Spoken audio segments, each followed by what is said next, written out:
আসসালামু আলাইকুম ভিউয়ার্স। আশা করি সবাই ভালো আছেন। আলহামদুলিল্লাহ আমিও আপনাদের দোয়ায় ভালো আছি। আজকে আপনাদের সাথে শেয়ার করব ঢাকা সিলেট মহাসড়ক ৬ লেনের কাজ চলতেছে বর্তমানে। মোটামুটি প্রায় সব জায়গাতেই কাজের গতি একটু ভালো আছে। তবে সিলেট অংশে কাজের গতিটা খুবই কম। ভিডিওতে আপনারা অবশ্যই দেখতে পাচ্ছেন এখন পর্যন্ত সিলেট এরিয়াতে শুধুমাত্র মাটি ভরাটের কাজ চলতেছে।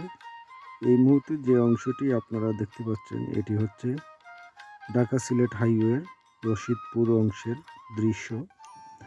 তো বিগত কয়েকদিন যাবৎ সিলেটে প্রচণ্ড ঠান্ডা ছিল।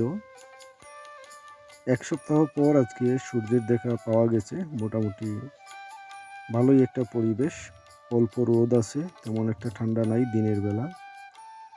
আমি যখন এই ভিডিওটি রেকর্ড করছি তখন সময় দুপুর 2টা। তো আজকে আসলে ভালোই লাগতেছে, ঠান্ডাটা নাই। আর এই মুহূর্তে দেখতে পাচ্ছেন আপনারা রোডের দুই পাশে ডানে এবং বামে মাটি ভরাটের কাজ চলতেছে এখনও। আশা করি হয়তো দ্রুতই কাজের গতি বেড়ে যাবে। যদি কাজের গতি এভাবে স্লো থাকে তাহলে আসলে কতদিন লাগতে পারে এই রোড কমপ্লিট হতে সেটা এখনও বোঝা যাচ্ছে না।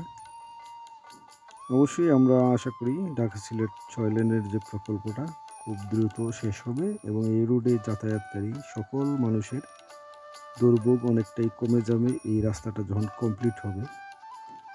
খুব কষ্ট হয় যখন ঢাকা থেকে সিলেট যাওয়া আসা করি, যানজট প্লাস অনেক কিছুই বিড়ম্বনা পোহাতে হয়। তাই আশা করব কর্তৃপক্ষ অবশ্যই দ্রুত এই রোডের কাজটা যেন সম্পূর্ণ করেন।